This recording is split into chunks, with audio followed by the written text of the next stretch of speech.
Welcome back to the Encore. If you just watched the Let's Chat for Sunday, Christmas Eve, December 24th, 2023, well, there are some stories that I left out. So let's go over them now, and we're going to have our first video on demand story news segment in some time. So first up, we've got this. Let's go on over to, oh, so I find my mouse. So let's go on over to our, oh, the mouse is on the iPad. Let's go on over to our stories for the day. And the iPad still has my mouse. There we go. Whoa, that was. You'd think this was live, but it's recorded.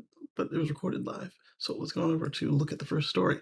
We've got Lars, and this was during the Jay Leno show that we talked about. Lars says that the vehicle almost floats, and if you're creative, you could figure out how to put on an outboard motor plugged into the outlet there and turn it on and your screen and go boating. Certainly is a possibility, not one that I would be interested in trying out, at least not as a guinea pig. It would definitely be fun to do, though. So Elon replies to this tweet, and he says, "We're going to offer a mod package that enables the Cybertruck to traverse at least 100 meters of water." But remind you, this is less than what Elon talked about with crossing small seas or how to get across the Padre waters. But hey, it's still better than nothing, I suppose. Mostly just need to upgrade the cabin door seals. This will be interesting to watch. What we're looking at here is, as Lars had said, basically either the bottom or the top of the bumper was the current limit as far as being able to forward streams in wade mode. And we'll see what Elon's talking about for, aside from obviously the boat mode and showing up the seals, but it sounded like Lars was saying that the vehicle doesn't float for long. So I'm curious what the discrepancy is and what the solution is to fix it, and if that will work with the Cybertruck extended battery pack. Then we go on and we're going to look at another item related to the Cybertruck. We talked about how the side mirrors for the Cybertruck are supposed to be removable, at least in jurisdictions where that's legal. And these folks here, they were doing a wrap and they wanted to make it easier, so they pulled off the side mirror. They found out it's 3 bolts, I think they were M8s, and 1 wiring connector. And then that leaves the outside of the vehicle with a nice little hole, but I suspect there's going to be a cap kit for that, just like we have on the Model 3 and Model Ys. If you pull off the wheel cover, Tesla sells a beauty kit, which will give you something to cover the lug nuts with and a little center cap, make it attractive. And I suspect that they'll offer something like that as well for the Cybertruck's side mirrors that have been removed. We'll see how that goes. But here's a little diagram from Gregor Truck from the parts catalog showing the 3 bolts and the wiring connector, the glass, and the upper cap. So if you were interested in removing the mirror, just make sure it's legal in your jurisdiction. Also make sure that your jurisdiction is not counting on the rear view mirror also being installed. So if you're going to remove that, then you probably have to leave these 2 on the sides. But the states that allow it, you can mix and match. And they were talking about it here on this video from Rat Bullies. So take a look, and then let's see what we've got next. We're going to talk about Tesla in the spotlight. We did the Cybertruck capers. We talked about Elon Musk's tweet and the side mirrors. Let's talk now about Model Mayhem. That's going to involve the Model Y doing some stuff it should not be doing. Let's take a look at that. We've got a Model Y towing a semi-trailer until it can't anymore, and then the driver flees. So we have this refrigerated trailer, and this Model Y, and this tow dolly, which, if this had been a semi-truck, was suitable for driving it on the road, but seeing as how the Model Y doesn't have air brakes and has a tow limit of 3,500 pounds, not recommended. Also, because this has air brakes, that means you had to defeat the air brakes, because when there is no air, they fail closed, which means that they break if, for some reason, the vehicle becomes disconnected. That way, it's not just careening down the road and banging into everything. It's still not safe, but it is safer. Well, when this thing had been spotted driving all around town all day long, and then eventually it ran out of juice. And We can see a little bit of their ingenuity in getting it connected up to the pintle hitch. And then we can see over on X, we had various sightings of this thing.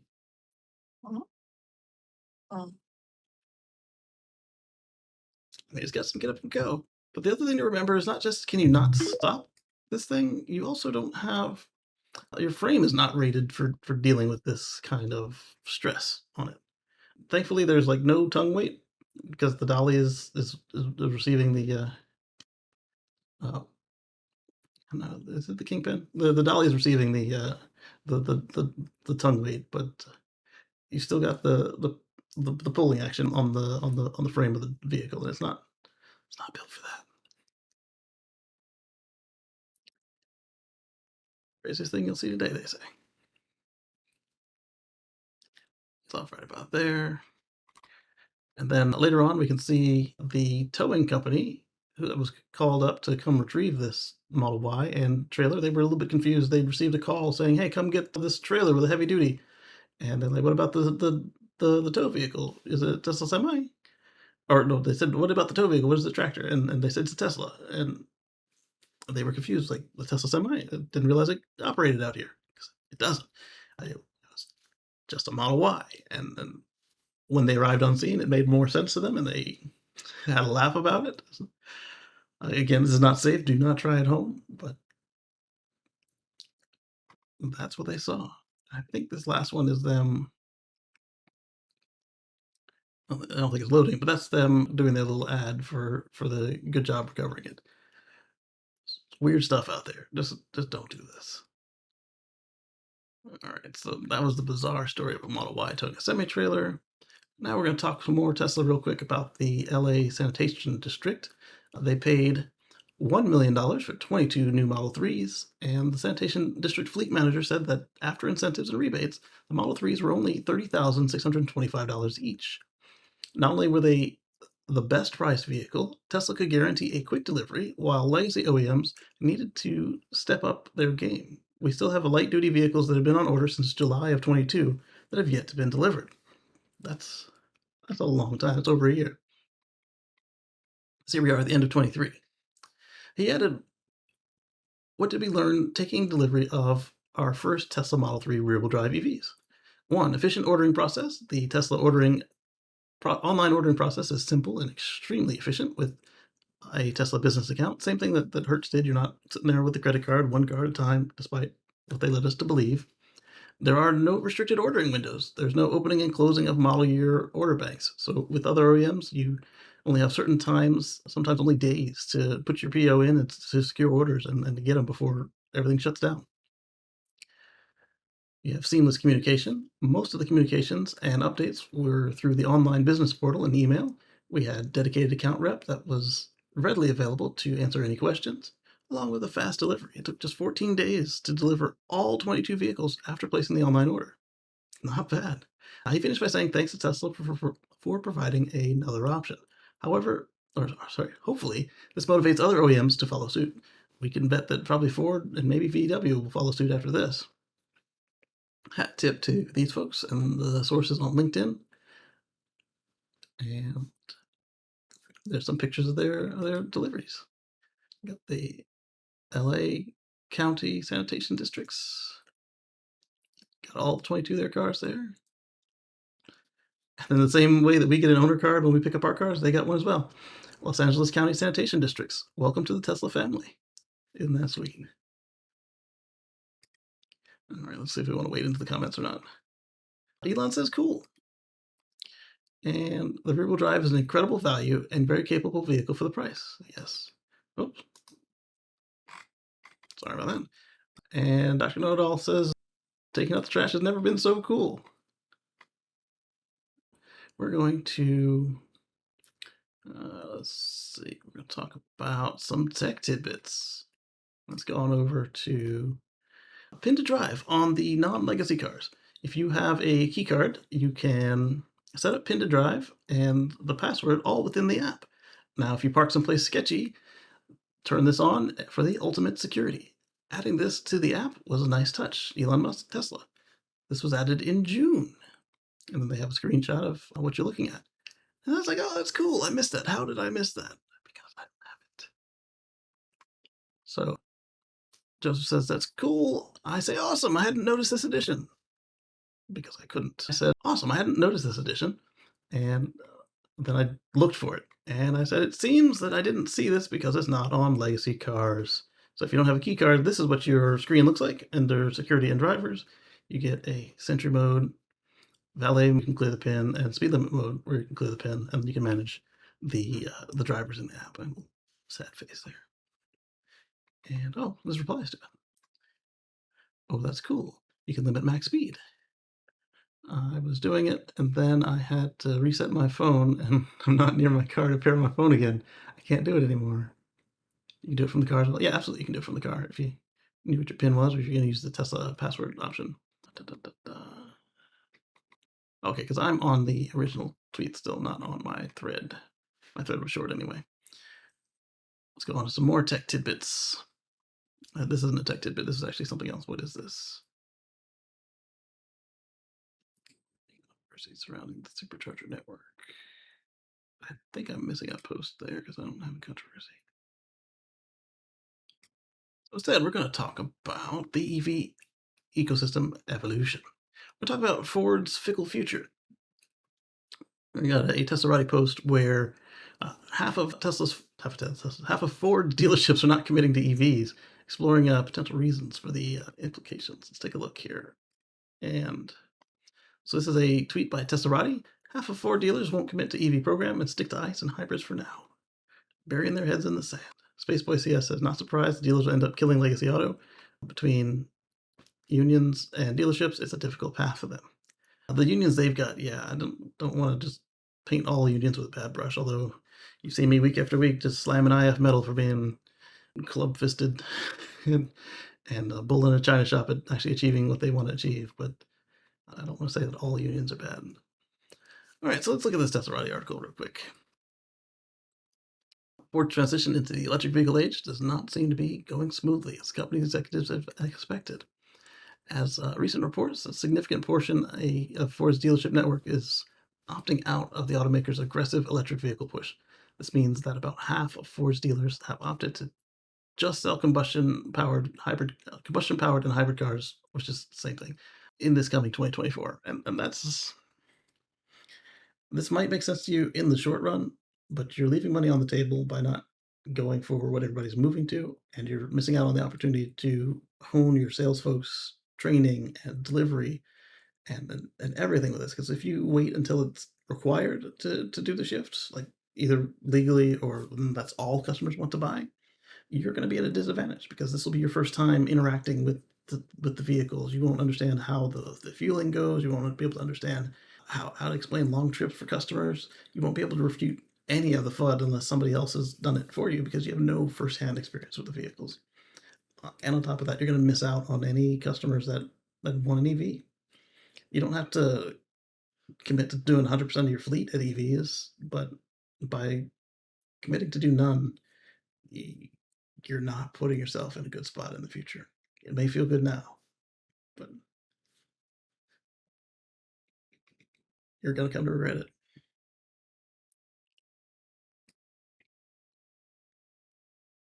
And oh, so then speaking of dealers, legacy auto, we've got our friends at BMW somehow plan to deliver 500,000 EVs in 2024, according to the CEO. That's what he told Focus at Reuters. This is the whole article right there. They didn't say how, they just said they're going to do it. Yeah, soon. Whatever. I wish them luck, and I hope they do, but don't know how. This one is unique. I have this one titled Tech Talk again. Tech Talk Beyond Tesla. This one is about Mercedes. They, in the places where they're allowed to do their self-driving tests, they are approved to have turquoise lights to signify self-driving mode for added safety and added, you know how to interact with this vehicle. It's got these lights on, which means the human's not driving. I think that's kind of interesting. We'll see if it gets bullied or if it helps people realize what's going on so they can be more predictable, or at least so they can react. Because when the cars are in a self-driving mode, they tend to be, as long as there's nothing weird going on, they tend to be very predictable. But what I do find when I'm using FSD out on the highway is you've got some super speedsters will pull up their lifted pavement princess, pickup trucks right behind me. I'm already not doing the speed limit, I'm going faster. They pull up behind me and they just like ride my bumper for a good couple, like half mile or so before they get all upset and they peel out and they go around as if they didn't think my car could go faster. It can go faster, but you riding my bumper is not going to make me go faster. I'm already at a comfortable speed over the speed limit, and I don't want to get any moving violations, or worse, have any interactions with law enforcement that could go south fast for being a super speeder or whatever, and let them be. But the car is perfectly centered in the road, and the speed is not varying whether we go up or down a hill, and this person just wants to get all twisted as if I was personally offending them, as I was in their way or whatever. But at least this way, with something like this, they can see, it's another computer. I better not rail on the computer because it's just a waste of my time. Get my blood pressure up, etc., etc. The other problem I find is over here on the East Coast, Southeast, you got a lot of folks that we get a lot of cut-ins, and I'm wondering if, because you see in here this teaser image, the lights are on in the front. I'm wondering if they'll think they can just cut off this car endlessly, except that they'll try that, and all of a sudden you'll find that the lights go from white to amber, or off, or from turquoise to amber, or turquoise to white. And all of a sudden, the car gets a lot more aggressive because the driver is sick and tired of people cutting in and making them slow down to rebuild the safety space. That could be a problem, depending on how people react that do cut-ins. We'll see how it plays out, and I'm glad that it's kind of a limited area to test in first, rather than a requirement for everywhere. The other reason it can't be a requirement for everywhere is all the cars that have level 2 advanced features right now don't have this kind of bicolor lights. Some of them will have amber, some of them have red, some of them have the flashbacks. Like in my Volt, I had replaced the lights with lights that can flash between white and amber. That way my running lights were white, but my turn signals were amber, because I didn't like the amber running lights. That was just unappealing to me. And that was only on the 2012 Volt. The 2013 Volt I just left stock because I didn't want to go through the hassle of dealing with them again. Just because it required removing the bumper to get in there and some mods. No, I didn't want to deal with that. So let's see, that's in California and Nevada that we'll be seeing these pilot tests. And if you see a Mercedes with turquoise lights, that's what you're looking at. And let me know what you think. I'm curious. And I think we're done with tech tidbits. Let's see what we've got next. We've got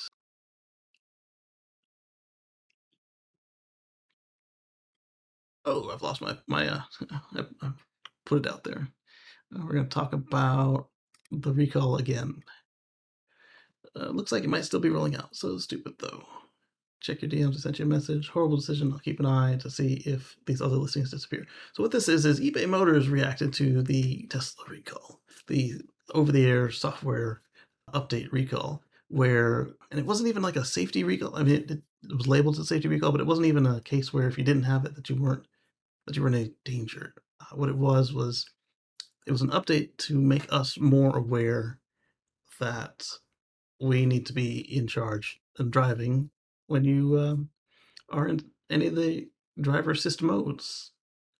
Not that it was a mystery before, but they wanted to make it more clear. That was the reason for the recall. There was nothing wrong with any of the other systems. It was literally they wanted more notifications to the driver, and they liked the idea of a timeout. So now if you have a legacy car, you get 3 timeouts before your smart functionality disappears for at least a week, or around a week is the words that Tesla used, and you get 5 strikes in a car with an interior camera. But it's a lot easier to upset that one. If you touch the phone, you've got like seconds to touch the wheel again before you're getting a strike. And again, same thing, around a week before you're kicked out for around a week. And so eBay had told Eric or Derek, both of them, I'm not sure, either way, told this member of the Derek team that they'd removed the listing of their Model S or Model X, whatever they were selling to get their Cybertruck, because the car had an active recall. They didn't have a way to know if the car got the download or not. The cars were already receiving the download by the time that eBay made this decision, so it feels a little weird. And elsewhere in the thread, they pointed out other cars that are under active recall, like hardware recalls from other manufacturers, like Toyota with the airbag recall, that were still listed for sale. And then they were talking about getting them removed because that was not fair. And finally, Sawyer Merritt says that Stellantis wants to launch hydrogen fuel cell powered Ram pickup in the US by 2022. And Martin Vieja of Tesla says, what? And then I said, so they're definitely launching their own filling network. This will be super niche if they can only use the handful of very expensive stations in CA and California and Canada. The only two places that you can readily find public stations available anymore. And the reason I say they're expensive is the last person that we talked about that had done a price check, they were talking about $36 a kilogram. And remember, a good rule of thumb is the kilogram price is roughly the price per gallon price if you want to look at gasoline equivalent, what you'll get out of a hydrogen car. So they were looking at a Toyota Mirai, and they asked the owner that this person saw filling out, hey, what do you think? I want to do this too. And the owner said, don't do it. And then they went on to tell us that at the time they were looking at $36 a kilogram. So $36 a gallon equivalent to drive the hydrogen car. So unless Stellantis is launching their own filling network, this is going to be super niche unless you're going to use it just in Canada, only certain parts of Canada, and just in certain parts of California.